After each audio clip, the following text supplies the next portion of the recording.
Thank you all for coming out on a cold night. You can always tell the hardy New Englanders, you know, the people who are actual New Englanders, right? Because it's like cold, a little bit of snow, a little bit of a lousy night, doesn't keep them out. Anyway, thank you all for coming out tonight. And thank you to both the Holliston Public Library and the Friends of the Public Library and the Historical Society, all for sort of coming together to let us do that. I do want to point out that, you know, it's the 1905 part, the old part of the library that's fine. It says something about workmanship of a certain era. Yes, yes. So thanks all for coming out tonight. And there are two great things about tonight, by the way.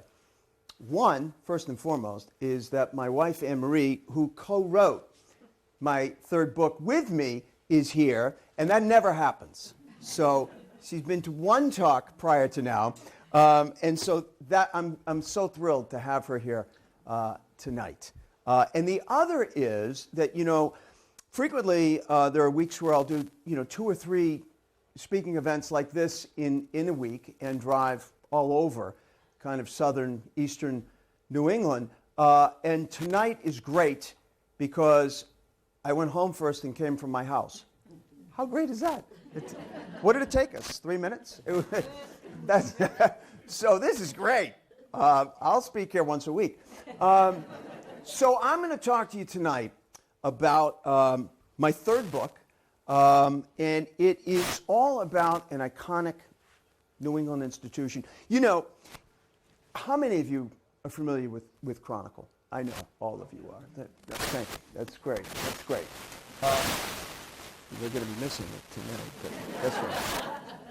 So if you need a note, just let me know. But, you know, everybody at Chronicle knows that there are 2 iconic New England institutions that in all my travels around New England for these almost 25 years now, I cannot pass by. Now, one made in New England, right, is a classic New England diner. How many of you are familiar with the Boulevard? The Bully, right? Right. Now, the other is a classic New England general store. Now, I started to notice about, I always say between like 15 years ago, maybe a little more than 15 years ago, 15, 20 years ago, that the diner seemed to be making something of a comeback, okay? At first, it was just a question of, when you looked at the numbers, that fewer of them were disappearing every year, right? That counts as progress, right? When you're trying to arrest something that is going away, right? There were fewer of them disappearing all the time. But, you know, it didn't surprise me why. It shouldn't surprise anybody why diners began to disappear. Diners, you know, first appear in the early to mid 1800s, right? And they are born, depending on who you ask, it's either Woonsocket, Rhode Island, or Worcester, Massachusetts, right? But they start to go away in the 1950s, and there's no mystery why, right? They started to go away when the fast food chains appeared, right? And you could buy a hamburger for 20 cents on the highway at the Golden Arches, right? And the casualty in that, it was a great novelty, and it was new, and it was cheap, and the casualty in that was the local diner on Main Street, the local eateries, right? And they began to disappear to the point by the 1960s, mid-60s, early 70s, that it looked like there wouldn't be a single diner left anywhere, right? And then they started to make a comeback. And that's no mystery why they began to make a comeback either. Because the novelty wore off, right? The novelty of the fast food wore off. And something else really, you know, began to take hold with people, and that was that, you know, you very rarely ran into somebody you knew on the highway rest stop at a fast food joint, okay? But you did at the local diner. And people realized there was some value in that. There was some value. Even if you paid a little more, you were also getting something extra that you couldn't get somewhere else. Same is true of the general store. The general store began to disappear even before the diner. But here's the mystery to me. So I said, there's no mystery why diners began to disappear. There's no mystery to me why they began to reappear, right? Can't be said about general stores, really. They began to disappear before the diner, but they also, I've noticed over the last, more recently, 10 to 12 years, have made a comeback, Fewer of them are also disappearing. And those that are in existence, those towns around New England that count a diner, a thriving diner, as part of their town, are seeing them as more valuable than ever. The mystery is why. Because there isn't a single item on a single shelf in a single general store in a single town in New England that sells anything that you can't get somewhere else. There's nothing special about what a general store sells. Not a thing. In fact, you can often get them cheaper, especially online, right? So why would the general store suddenly be seen as having this value that clearly, from a purely economic sense, it doesn't have? So it turns out this is where they're related to the diner's experience. Because what makes a general store so valuable to the towns around New England that have them today has nothing to do with anything they sell. In fact, what makes them more valuable than ever today to a lot of folks has no price. It's free. It's free at all of these general stores. It's community. It's the same thing we're experiencing right now. It's community. It's the fact that when you order online, you don't run into a single soul, you know, right? Just like on the highway at a fast food joint. But when you go into these thriving general stores, you have the sense you will, most likely, run into someone you know. And you can't put a price on that. And it is exactly why general stores, as that sense of community, right? We all know that. That sense of community has fractured, has dissolved, has dissipated, has disappeared in some cases, right? And people find more than ever you can't put a price on that. So why are we looking at a white rhino? Well, you won't find one. That's why. You're looking at an endangered species that became completely extinct. This is an example of an endangered species that is not quite extinct, but almost. I think at last report there are 12 white rhinos left on the face of the earth. This is also an example of an endangered species that is not quite yet extinct. Now, here's an artist's rendering of what it might have looked like in terms of the predator that drove the dodo bird to near extinction. In terms of the general store and the type of predator that drove it, has driven it to near extinction, I'm going to tell you right now, none of our hands are clean. You may have consorted with one of these predators recently. I have, within the last, what day is it? Within the last 72 hours. Right? Right. But there's a reason why. There's a reason why I chose these very modern iterations of the big box stores. Because, in the case of this target, that's still in the design phase. Because it wasn't the big box stores, contrary to what we might think. It wasn't the big box stores that drove the general store to near extinction. In fact, when the general store began to be driven to near extinction, Sam Walton was still running things out of a single store in Missouri, more than half a century ago, more than 50 years ago. Now, I always like to point to one of my favorite chroniclers of American culture, John Steinbeck, who was kind of like, the canary in the mine. You know, he noticed something when it was happening, when it was actually happening, you know. And about 2 years ago, I think, this is very unusual for me to be able to cross-reference something that I'm talking about with someone who would know. I think about 2 years ago, we were coming back from a family trip, and I was rereading Travels with Charlie. And something jumped out at me, right? It jumped out at me because John Steinbeck, as you know, in 1960, 61, 62, he circumnavigated America in his custom-built GMC pickup with the camper in the back that he nicknamed Rocinante. Anybody know what Rocinante refers to? Librarians are excluded because they know everything. Exactly. Ooh, very literate town. What town is this? Yes, Don Quixote. Yes, it was Don Quixote's horse, and he traveled around with Charlie. They circumnavigated America in 1960, 61, 62. Look what he noticed. Now, he was well positioned to notice this because Steinbeck avoided the large cities, not entirely. If you remember Travels with Charlie, he also made some stops in some major cities like New Orleans and Houston that figured prominently in what he wrote about. but he really liked going through small towns. That was Steinbeck's, fertile area to meet people and schmooze with them and write about small town America. So he was perfectly positioned to notice something while it was happening, right? And look what he noticed in 1961. That the big towns seemed to be getting bigger, the villages smaller, all those wonderful little stores that gave America so much of its unique character were starting to disappear, including general stores. 1962. Look at that. Not yet extinct.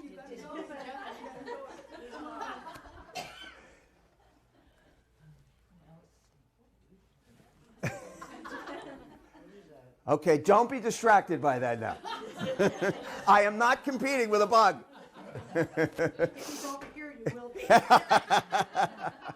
So Steinbeck noticed that in 1962. Now, when Steinbeck was growing up in Salinas, California, this is 1900, this was a scene that was instantly recognizable to virtually every American. And if it wasn't recognizable to you as something that you inhabited, that you went into once or twice or 3 times a week, it was absolutely something that your parents did, right? And yet, when you go 50 years out from this picture, you have an event that completely reorders, completely changes America. In a way, I always think we don't properly appreciate today.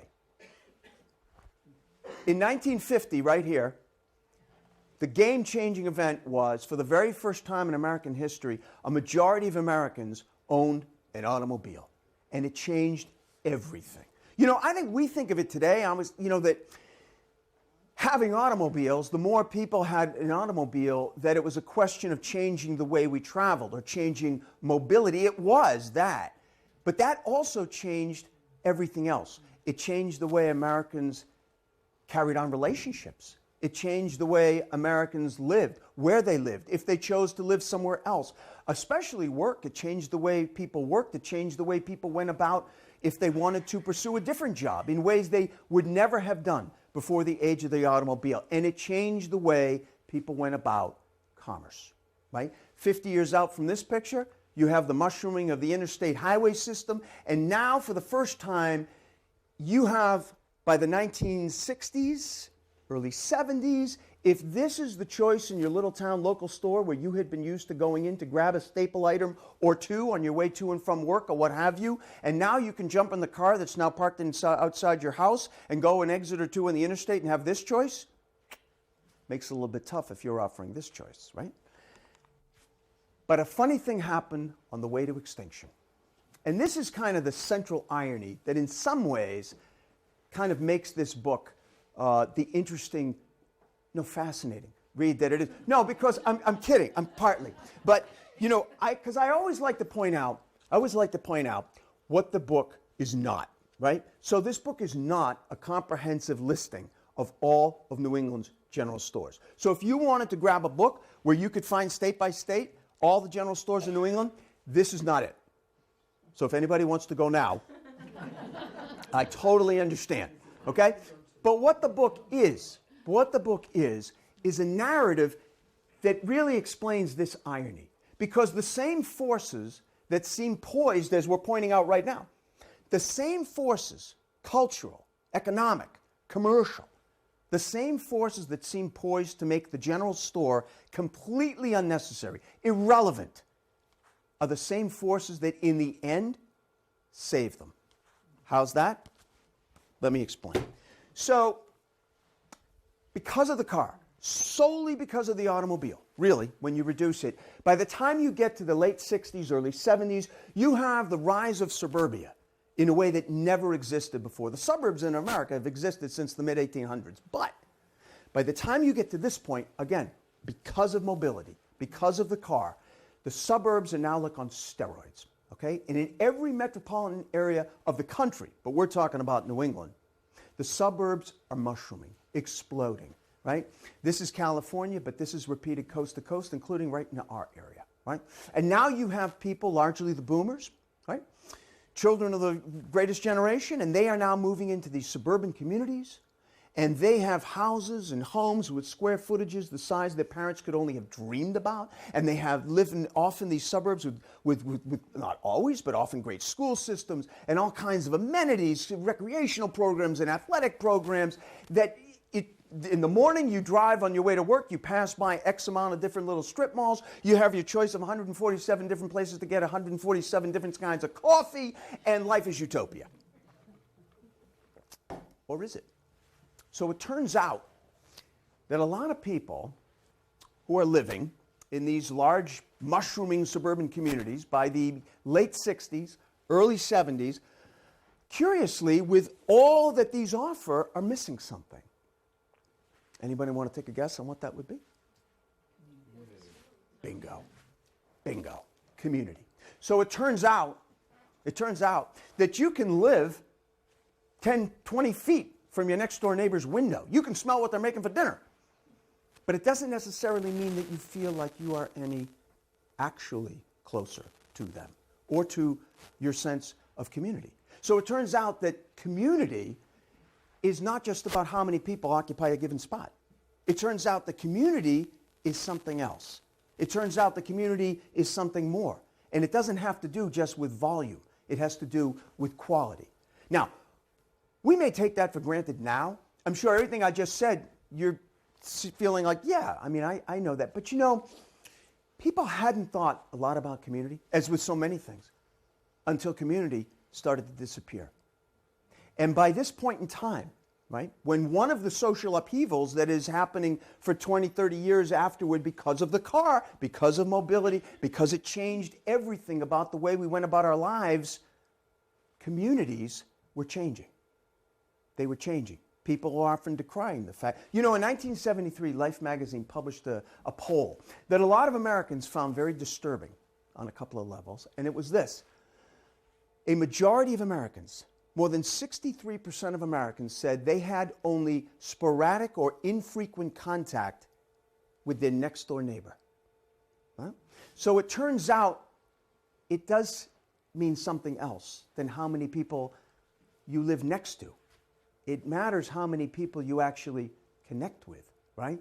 And one American during this time set about studying what community means in America. And he was the only academic at that time, in the 1970s, who did find this fascinating. And really, there's a kind of a darker reason why, because he thought that if these trends continue, then communities as people have known it in America for over a century may not exist anymore. And he was researching what it meant at one time to have thriving, close-knit communities in America. And he's a remarkable American who coined a phrase that we use today, but he coined this phrase, a third place. We're in a third place right now. And I feel like Ray Oldenburg really deserves more credit than he has. More people should know about him. He spent a decade studying what community means in America. And unless you think I'm getting off on some academic tangent, this has everything to do with why the General Store has made a comeback, right? So he spent 10 years studying what community means to America. And in 1989, his book, The Great Good Place, was published. And in it, he made a groundbreaking statement that nobody had ever come up with before. And what he found was, you know, we as Americans love to pride ourselves in being free to do whatever they want, which is great, right? New Hampshire put it on its license plate, right? That we are free to go where we want and do what we want, right? But what Ray Oldenburg found was, regardless of how free we may think we are, we spend the vast majority of our lives in one of just 3 places. Now you may think, well, I travel, I take a cruise, doesn't matter. Those are marginal, minimal in terms of a lifespan. What he found was that we Americans spend the bulk of our lives in one of just 3 places. The first place, you can probably guess, home, right? Family. Second place, you can probably also guess, work. But the third place is what Ray Oldenburg found. This was his discovery. He called it the third place. And the third place is not just one place. It can be many different kinds of places. A third place can be a house of worship. A third place can be a bowling alley. A third place can be a public library. May the good Lord bless them and keep them. A third place is where we are tonight, right? A gathering place like this. It could be, Third place could be a neighborhood bar where they really do know your name, right? The thing is about a third place, you may be going to do an assigned task, right? You might be going to get your hair done. You might be going to return a book. You might be running into a general store, a wonderful third place, to get a carton of milk or a crate of eggs. You could be going to meet a friend. But the point about a third place is that when you go to these third places, you're not just going to do a thing, a task. You're also expecting, even if it's unconscious, that you will interact with people from your neighborhood, where you live, your community. And what Ray Oldenburg found that was also groundbreaking was that that's not just like a nice thing. Hey, if I run into Ed, if I run into Myrna, that'd be great. No, it's not just a nice thing. It's something we actually need. It validates our choice of where we live, and it gives our life a richer meaning. It's important. And that sense of community was starting to disappear, and at least fray. So what happens? So people find out in these suburban communities that they're missing. A lot of folks are missing that sense of community. And a lot of them moved with their feet to do something about it. These boomers, the boomers were starting families of their own, and many of them, look, I'm not saying it was one of history's mass migrations, okay? But a lot of people from these metropolitan suburban communities decided that as they began families of their own, they wanted to recapture a closer sense of community. And they moved. All kinds of small towns all around New England. South Alstead, New Hampshire, Putney, Vermont. And they found that sense of community. They found it. They moved there and they found it in places like Barnard, Vermont, where they found these wonderful third places had never stopped. Unlike the suburbs and the metropolitan areas, they found these wonderful third places had never stopped being wonderful community gathering places. Like the Barnard General Store, which was the exact same community gathering place in 1945 as it was in 1985, as it was in 2005, as it was when I was up there last fall. So they said, this is what I'm talking about. This is why we moved here. This is great. And it was for about 20 years. And then it wasn't. Because what happens is, a lot of these folks, and by the way, a lot of these folks, to their credit, walked the walk. They didn't just talk the talk. A lot of these folks who moved to these wonderful small towns, just like Barnard, bought these general stores. They bought them, right? And this is great. And then you get out about 20 more years. And now you're in and around 2000, the late 90s and 2000. And a lot of these folks are getting up in age, and they're thinking, they're getting to a point where, look, we're still young enough to take a trip around the world, but we do run the store, so they were looking for buyers. A lot of these general stores were looking for people to buy the general store, right? Which is great. Problem is, in and around that time, the national economy is doing this. And nobody is buying general stores. And a wave of general stores in and around that period, the late 90s, early 2000s, go up for sale. A wave of them. And then in the wake of 2001, 9/11, you have tourism in New England, and many of these places and many of these stores and many of these small towns depend critically, at least 3 seasons a year, on tourism. And in the wake of 9/11, tourism goes off in some places in New England over 80%, which drove even more general stores to close. And I really believe if it wasn't for something that happened in a small town in southern New Hampshire, that there would probably be more than 50% fewer general stores that exist today in New England. Because in South Alstead, New Hampshire, anybody know where South Alstead is? So South Alstead is one of those hill towns in kind of southern, south central, western New Hampshire that it's like, yeah, I know, because it's like, if you didn't know they were there, I didn't really discover some of these towns till about 5-6 years ago. And they're really wonderful. So to locate it for you. So you go over the border of New Hampshire, think Peterborough. Okay, drop a pin. Now move west, okay, to Keene, drop a pin. Make a triangle north, and you hit these wonderful hill towns. South Alstead, Ackworth, Marlow, Westmoreland. In South Alstead, there had been a general store, like almost all the stores in this book, for over 100 years. In fact, 3/4 of the stores in this book, there's been a general store for almost 200 years. And it was the case in South Alstead as well. Had always been there. Civil War veterans from the area trooping back, got a free meal at the store in South Alstead. And the owners had owned the store there in 2000 for over 37 years, way longer than the average. But in the wake of 9/11, they were unable to sell the store. Couldn't continue to run the store, had no choice but to close. And the little town of South Alstead, New Hampshire had to deal with the fact that they had now lost, South Ackworth, excuse me, they had now lost their single community gathering place. Now they wanted to reopen it, but they were limited in what they could do. They took out an ad in the Sunday New York Times magazine, but that didn't yield a buyer. Finally, they had a meeting one night, and one person raised her hand. She said, you know, what if we could do collectively what we don't seem to be able to do individually? What if we came together and formed a collective to own and run the store? I know, sounds very socialistic. But sometimes that works. Look, communities come together and help a family in need, right? Why couldn't they come together and help a general store in need? And they did. They did. They formed a co-op on the idea of a food co-op, right? You put in X number of hours a week and you get X amount of discount on your groceries, right? And they did. They went to work inside the store. They formed a wonderful board. They hired one single manager for the store. They came up with other revenue ideas. They built a pizza oven out back to have these pizza dinners on Friday nights. They started having these harvest dinners that have gotten more and more popular and attract visiting chefs today from all over New England. And today, because of all that, the South Ackworth Village store is thriving like never before. I hope the lights don't go out there anytime soon. But in Shrewsbury, Vermont, tiny little Shrewsbury, Vermont, my favorite example of it taking a village to save the store. Because here, it took not only bucking the forces of the economy, but bucking the forces of Mother Nature on a rampage. So when this picture was taken, Marjorie Pierce, right here, was in her mid-70s. And at this point, in 1972, her family, the Pierces, had already owned and run Pierce's store in the center of Shrewsbury, Vermont, for almost 80 years.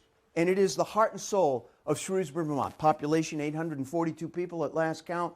And it is the heart and soul. You are looking at downtown Shrewsbury, Vermont at rush hour. No, I figure because there's two people instead of one. But you know, when you go 20 years out from this, Marjorie Pierce, God bless her, is now in her mid-90s, if you're doing the math at home, and she can't do it anymore. The poor woman can't stand on her feet. She can't take a day off even because there's no one to run the store. So if Marge isn't in there running the store doesn't open. She couldn't do it anymore. She wanted desperately to sell the store, but just like in South Ackworth, nobody seemed to be prepared to buy the store, but she couldn't do it. She couldn't do it. She had to close the store. And for the first time in its history, the heart and soul of little Shrewsbury, Vermont was shuttered and closed. And just like in South Ackworth, the people in Shrewsbury, Vermont realized they had lost their one single community gathering place. And they wanted desperately to be able to reopen it, but how to do it didn't seem clear. Marjorie Pierce had an idea, though. She called up a friend of hers who happens to be one of my favorite New Englanders of all time, Paul Brune. Paul, as Anne-Marie knows, is a wonderful, I always say almost a saintly kind of person, which is odd because he had to start in politics. But you know, Paul Brune is the executive director and the founder of the Preservation Trust of Vermont, which is a visionary organization. And what they do today all over America, they started to do in Vermont. And what they do is, and you will appreciate this as considering where we are tonight, and so many of you have an interest in history, they help cities and towns, as I said, all across America today, hold on to their history, preserve their history. Now, as laudable as that is in and of itself, they don't do it out of an overdeveloped sense of, sentimentality or nostalgia. They do it because they have an economic model to work with that proves that cities and towns that hold on to their history, and by history I mean, it could be a building like this, it could be a general store, it could be a theater, it could be a historic Main Street shopping area, a mill, right? An old shuttered mill complex is a perfect example. They know that cities and towns that hold on to those properties, even if they have to be shuttered until development can happen, have a much better path to economic sustainability than cities and towns that get rid of those things and are presenting a vacant lot. I always say, how many times have you passed in your travels, maybe daily, you know, one of those vacant lots where there's a sign, "We'll build to suit," right? 12.5 acres. And you say to yourself after like 8, 9 years, wow, that is never going to be developed. That's their point.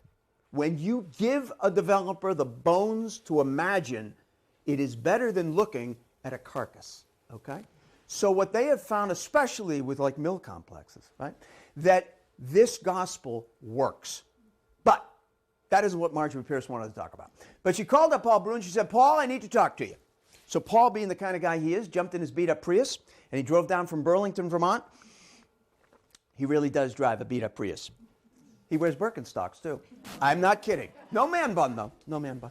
So Paul got down to Shrewsbury, and she said, "Paul, I need to reopen the store." He said, "Marjorie, how are you going to do that?" She said, "I'm not going to do it. You are." He said, "I don't understand." She said, "I'm going to give you the store. And I'm going to give you $10,000, which you don't deserve. It's pretty much all the money I have, but I don't expect to need it too much more." Well, Paul had to explain to her that this is not what the Preservation Trust does. He had to explain to her that a critical part of their mission was that they don't own property. They don't own a single piece of property outright, he told her. And he explained to her that, you know, what we do is we help cities and towns take ownership of their own property, invest in their own future.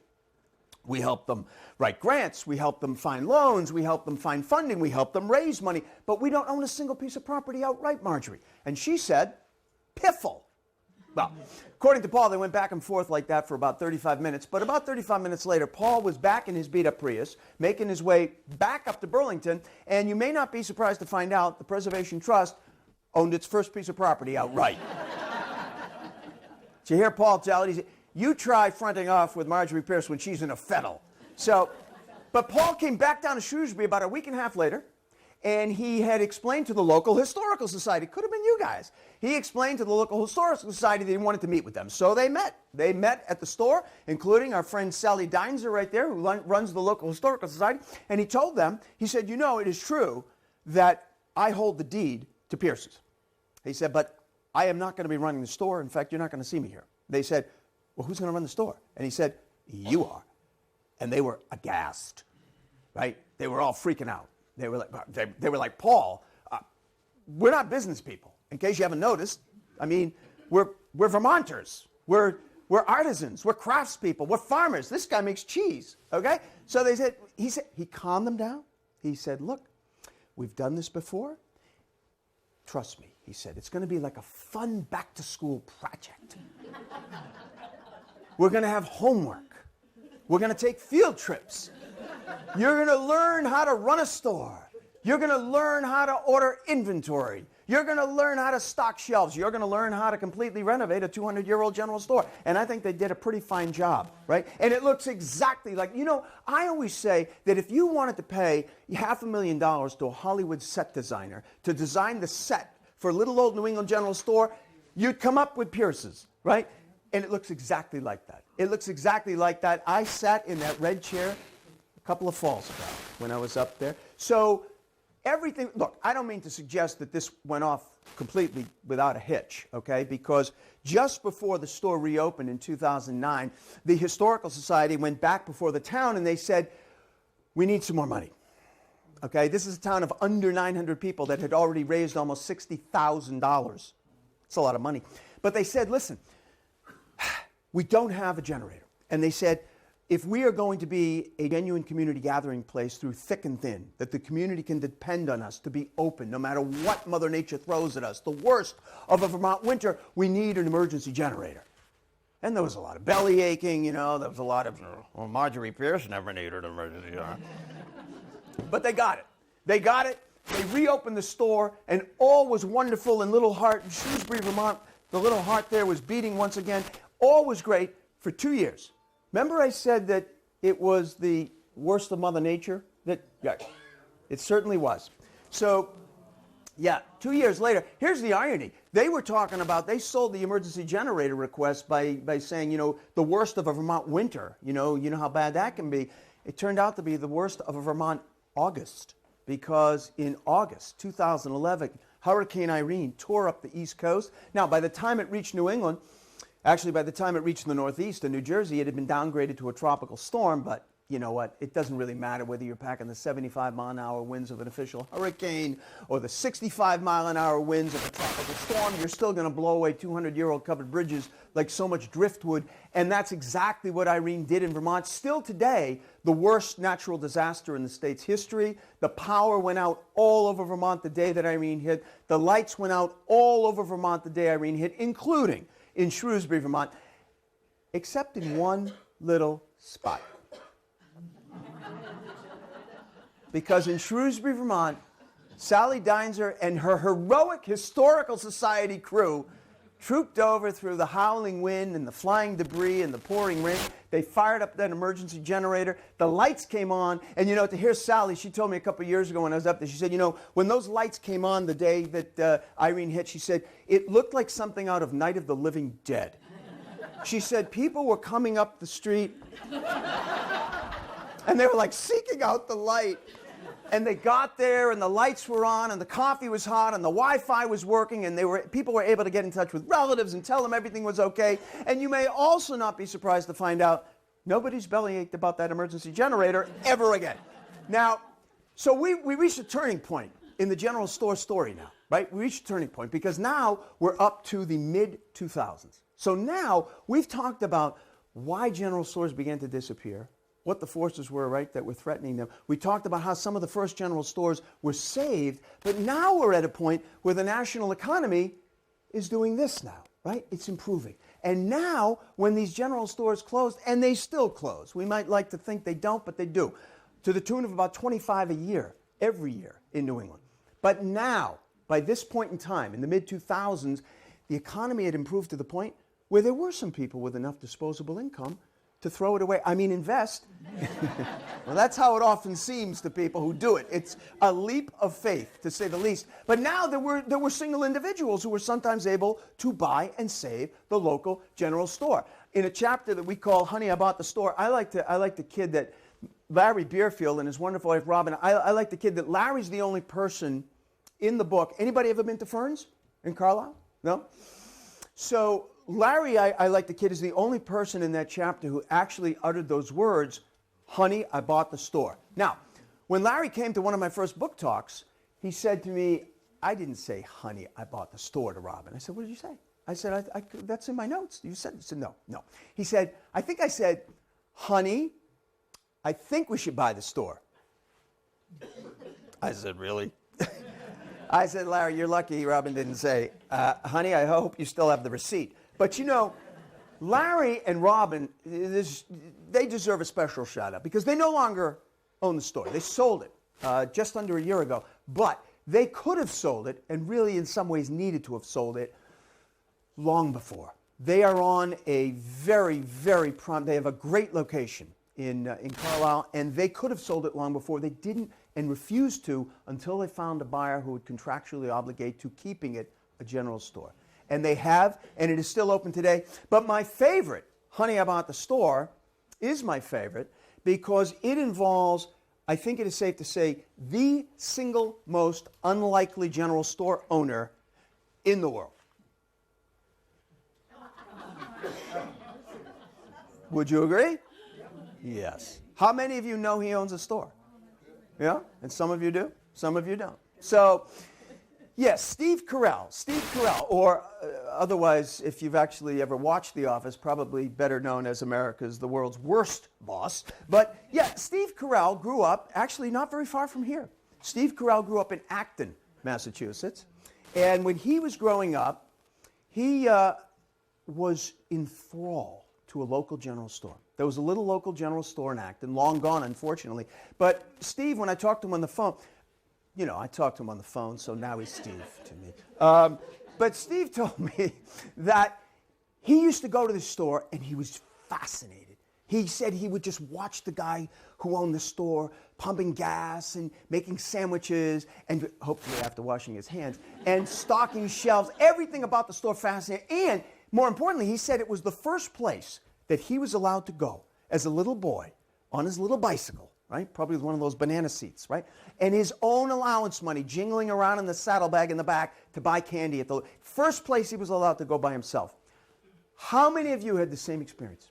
How many of you had the same experience where it was a small local store of any kind that you were first allowed to go by yourself? I love asking that question because so many people had the same experience. Same for me. I grew up a little bit to the east of here on Boston Harbor.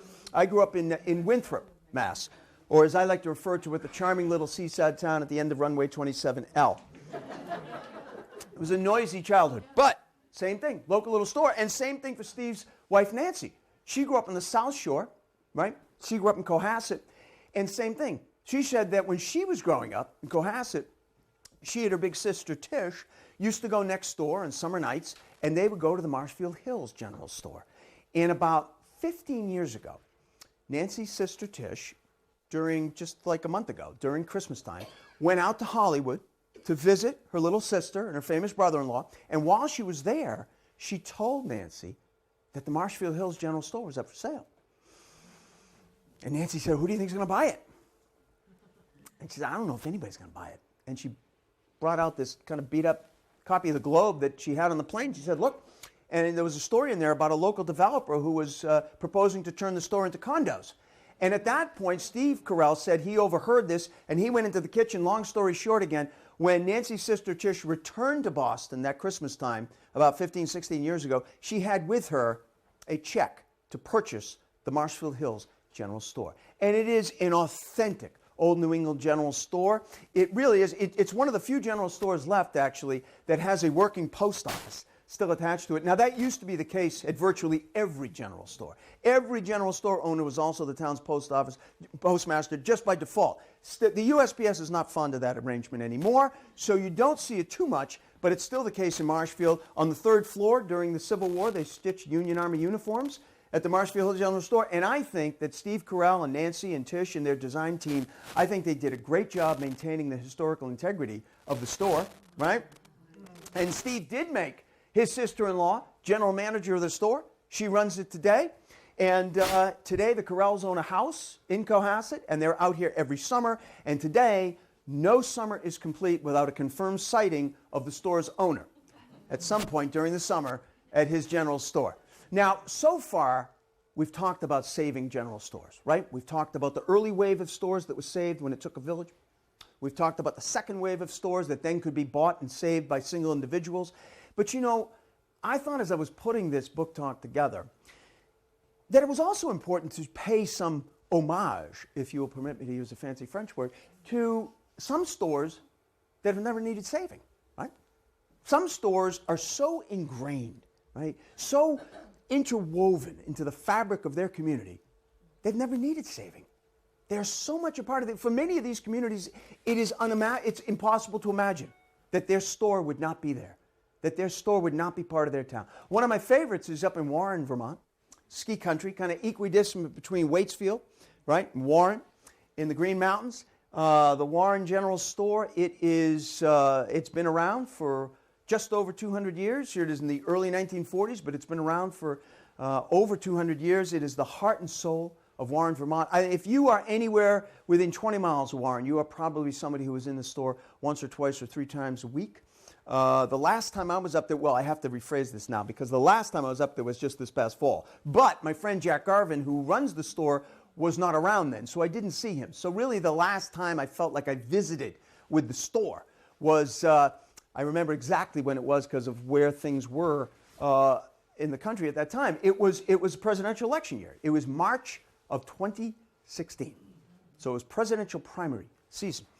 And I went in and to catch up with Jack, and I said, "What's new?" And he said, "Well, what's new? What's new?" "Oh," he said, "this is new." He said, "We're having a contest right now to give a name to the wood stove."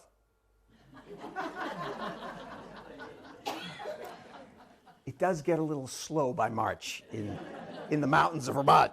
But no, actually, that actually made some sense because the stove at the Warren store, as you'll see in a moment, is enormous. It's enormous, okay? It is like the physically defining characteristic of the whole store, right? So that made some sense. So I said, "Well, do you have any good candidates for a name?"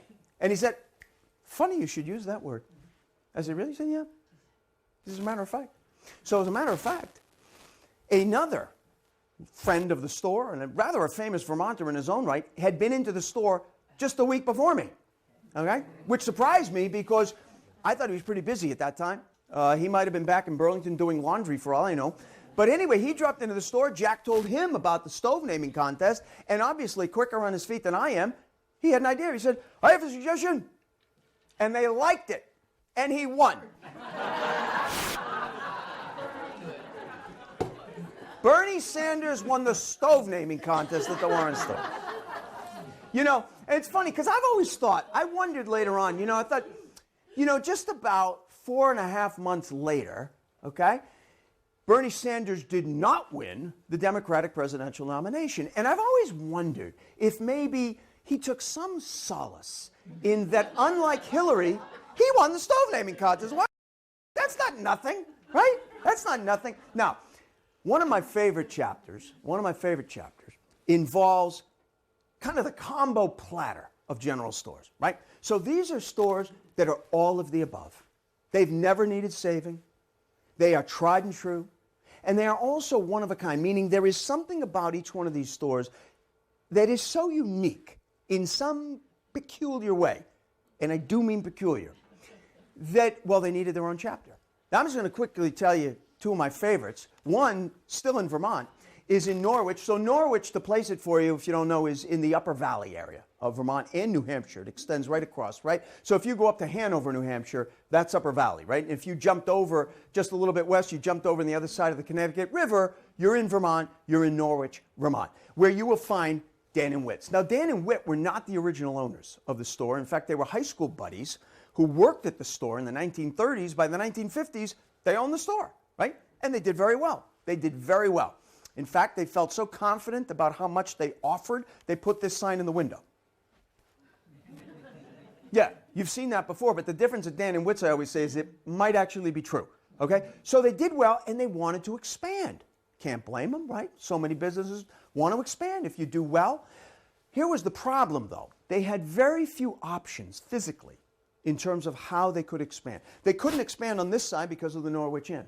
They couldn't expand on this side because there's a street.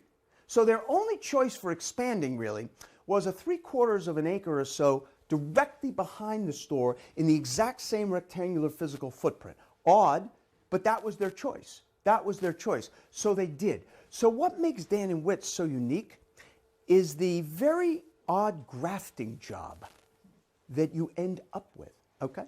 Because when you walk into Dan and Witt's, this is what you see, which wouldn't surprise you at all, right? It's an old little New England general store. It's a little bit cluttered. It's a little bit crowded. It's a little bit claustrophobic, stuff everywhere, right? So the distance from where that guy and his son are standing at the coolers is only maybe half the distance from this wall to the back of this room, right? Small, right? But if you go to the left of where they are, over here where you can't see the butcher counter and the meat counter, there's a doorway. There's no sign on the door. In fact, there's no door. But if you go through it, you're in a very different place. You're in the back, okay? The back represents nothing less than sort of a big box store being grafted on to a little New England general store, right? Look at the ceiling. It's kind of a big box store ceiling, right? And that's not where it ends, by the way. If you also look at the ceiling, you'll see it extends way beyond that for about 3/4 of an acre. That's a lot of room for one room, right? So, and it's like a maze. It's maze-like, right? You just keep walking around, and you could get lost back there. And I am big enough to admit publicly that I did. So it was like a late winter afternoon, and I was walking around there with Dan Frazier, who's the original Dan's grandson, and he said, we're shorthanded. I got to run back out front. You're welcome to look around. So I did, and after, 5-10 minutes, I was ready to walk out, but I didn't because I couldn't find my way. So it's more embarrassing than panic-inducing, because it's like getting lost in a corn maze, right? It's not like you don't know where you are, but you're still not getting out any quicker, right? Right? And so I kept walking around. Finally, I found my way out, and I said to Dan, Dan, I just got lost in the back. And he said, happens all the time. I said, really? Happens all the time. So it turns out, Dan and Witt's, the second thing that makes them so unique is that they have what can only be described as the commercial equivalent of the ski patrol. You see where I'm going? So, you know, if you ski, you know that at a ski area, when you get to the end of the day, when the lift's closed to the public, right? So usually about 3:30, 4:30, you know, depending on the time of year, it closes to the public, and then the ski patrol goes up, right? And ski patrol men and women go down every single trail and slope and flush them out and make sure, God forbid, nobody's left behind after dark. At 9 o'clock every night at Dan and Witt's, they send somebody out to flush out the back.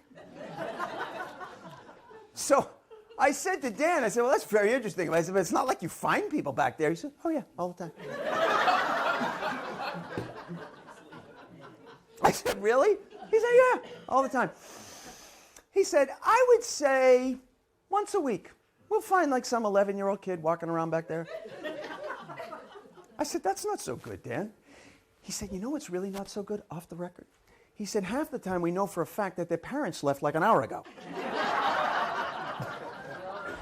So my other favorite one of a kind is in Windsor, Maine, right? Where you will find the three-story colossus that is Hussey's General Store. I know it looks like Hussey. He was a German immigrant, pronounced it Hussey. And just like Dan and Witt, he did very well. All through the 20s, 30s, 40s, he had like a little one-story garage-like General Store. Did very well. Also wanted to expand.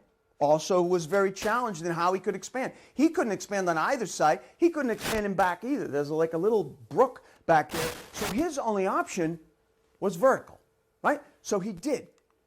And in 1957, he reopened Hussey's, huge basement level, huge ground floor level, huge third floor level.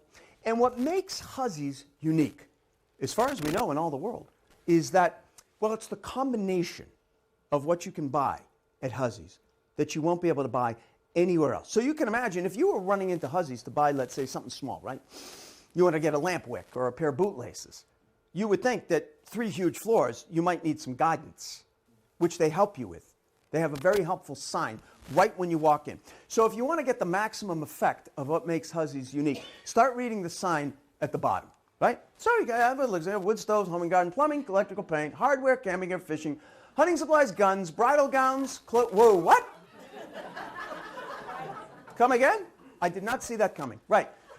So Hussey's in Little Windsor, Maine is, as far as we know, the only general store in the entire world where you can buy the combination of guns, gowns, and beer. It's a niche, otherwise known as your one-stop shopping for a shotgun wedding. Which, all kidding aside, that's exactly what Hussey's granddaughter, Kristen, had some fun with on her wedding day. There she is. There's the lovely bride with her wedding bouquet, a 6-pack of Gansett, and the groom is holding a brand new 12-gauge. All right.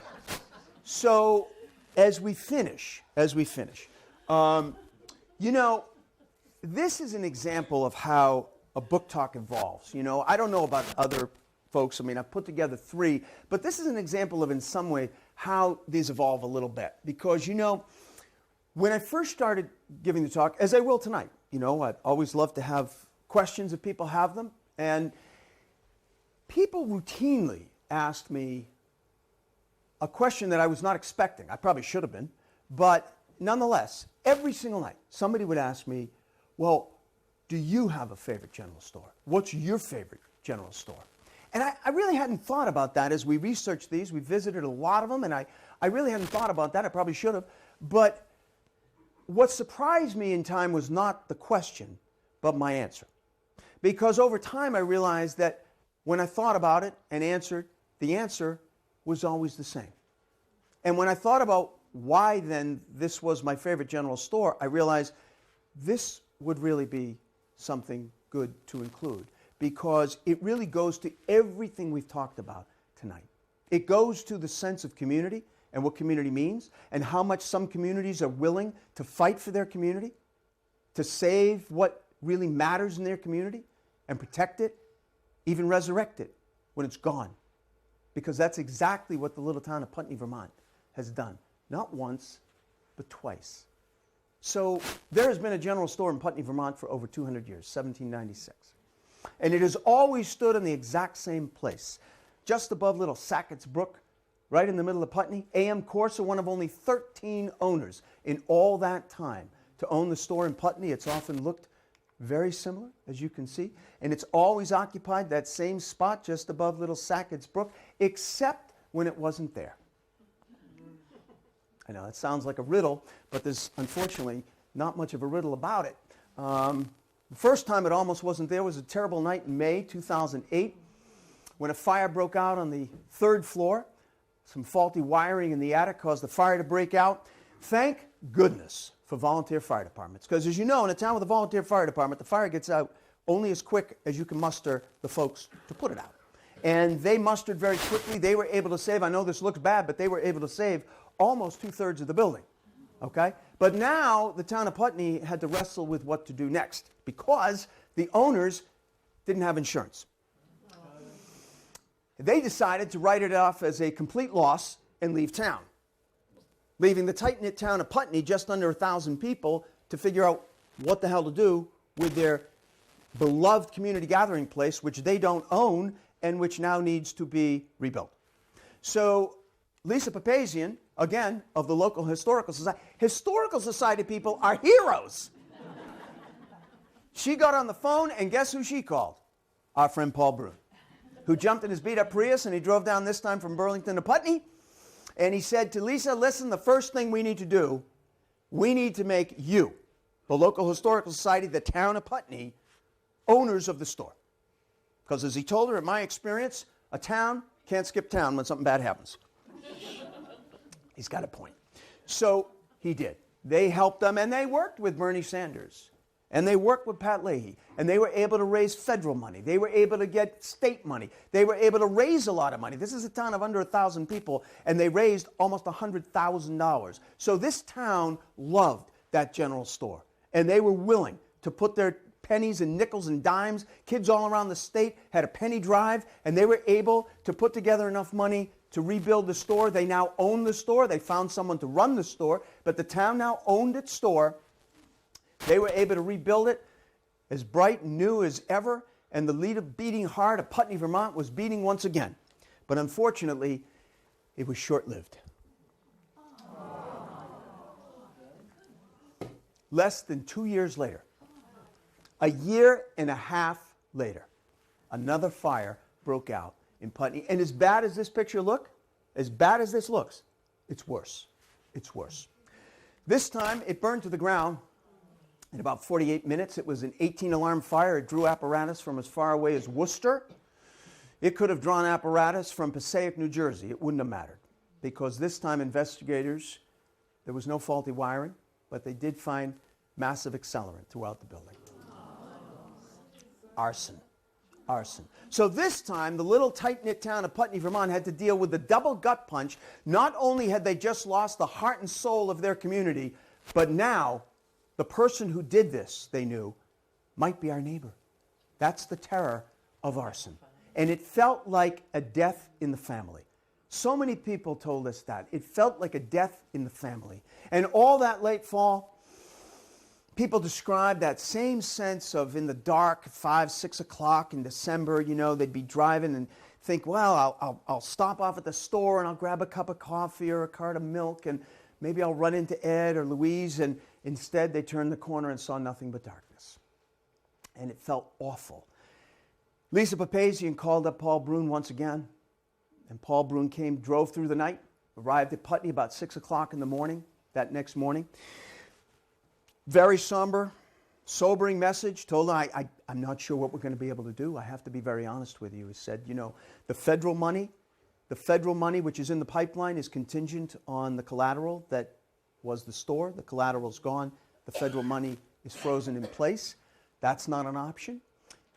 They decided to meet at the church, the little white frame church that's just across the street from where the store had stood. There was about 20, 25 folks from the Historical Society. And they met in there. There was a lot of anguish. There was a lot of tears. There was a lot of frustration. After about less than an hour, more than 100 people were gathering at the church because, you know, word got out that they were meeting at the church about the store. They had to move they had no room. They had to move the meeting out into the open air, and it was cold. And finally, after about an hour or so, an older gentleman whose family goes back 5 generations in Putney stood up on that little low stone wall that's right by the street there, and he said, I just have one thing to say to you.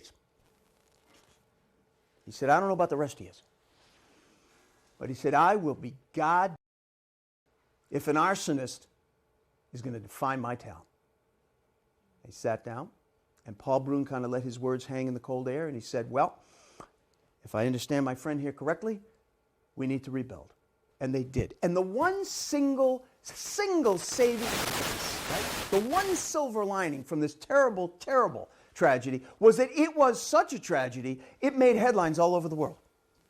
There were nightly newscasts in America that included the story of the Putney fire. There were foreign newspapers that had a picture of the Putney fire on their front pages. This wonderful little tight-knit community in Vermont that lost its beloved general store twice in less than 2 years and is determined to rebuild. And it was such a tragedy, such a story that money poured into Putney. They had more money than they knew what to do with. They had more money than they knew what to do with. They were able to establish an endowment by the Historical Society. They were able to rebuild the store bigger. They were able to rebuild the store better and more secure. They still needed somebody to run the store, and they found a wonderful person to run the store. You see that little word pharmacy? They found a wonderful person to run the store. He had been an immigrant, he and his family. He was a pharmacist. And he felt that the Putney store, when they had moved there, didn't know English, didn't know anybody. He said, we felt like the store welcomed us and made us feel welcome. And he said, I want to give something back. If you will let me run my pharmacy on the second floor where you don't have anything, I won't take a dime from the store. And they said, that sounds like a good idea. So he ran the store, and it was wonderful and working great until New Year's Day 2017, when this wonderful gentleman died. And the store closed again. But this time, Paul Brune got the jump on Putney. And he called up Lisa Papazian, and he told her, Lisa, I understand the store is closed. I'm sorry for your loss. He said, but I have to tell you something. You got to reopen the store. She said, Paul, we don't have enough people. He said, Lisa, how many people are in the Historical Society by now? She said, well, over 45. He said, good. Everybody work an hour a week. He said, you've got to reopen the store because he said, I will tell you from experience, the longer you stay closed, the longer you will be closed. And they did.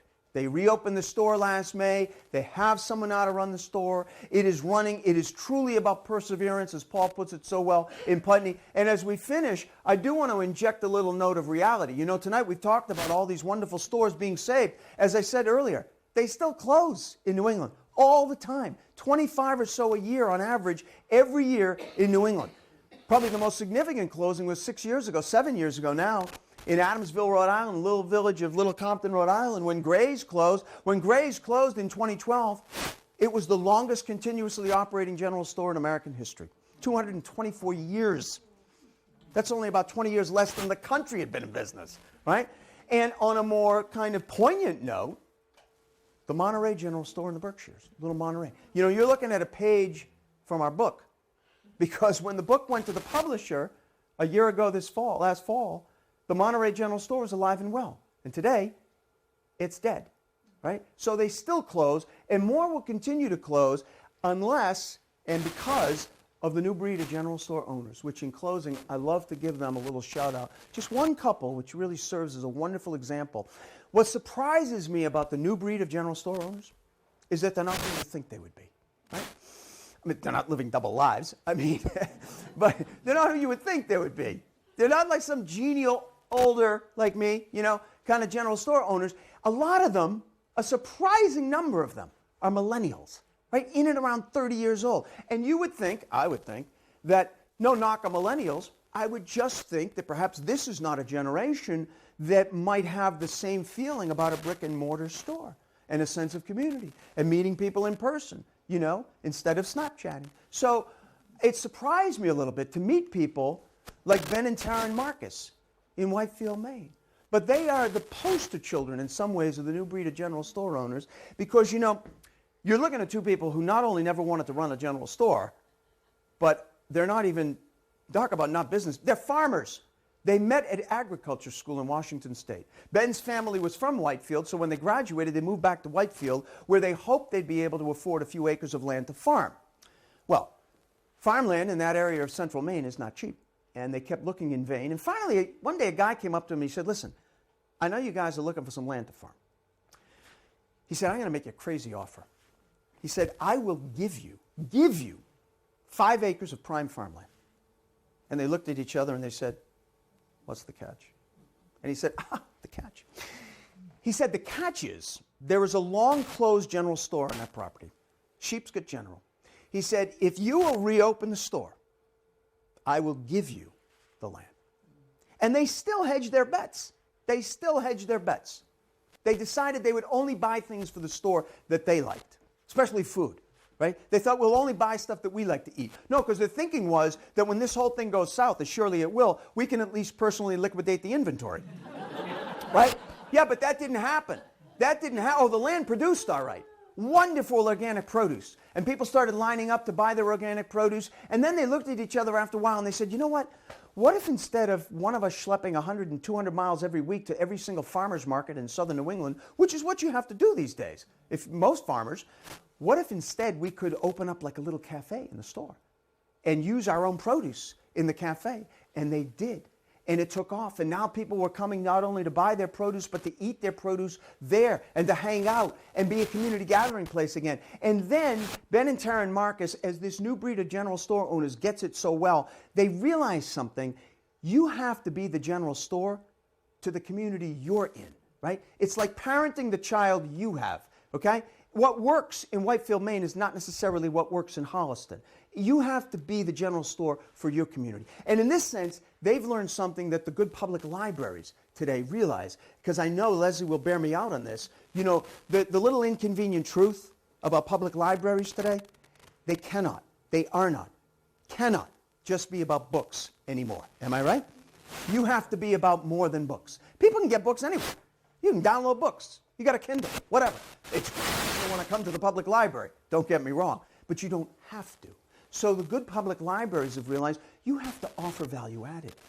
You have to offer services. You have to offer programs like this one. You have to do these things. That's what the new breed of general store owners realize. You have to offer things. So Ben and Taryn offered yoga classes, daycare, wine tastings, open mic night, all of which make it the first public lending library within 45 miles in Whitefield, Maine. And it has made Sheepscot General today thriving and popular again with families and with young and with old. And it gives hope. And what could give more hope than the reopening of Hope General in 2016, that because of this new breed, I do think there is hope for the future for New England's general stores. Thank you.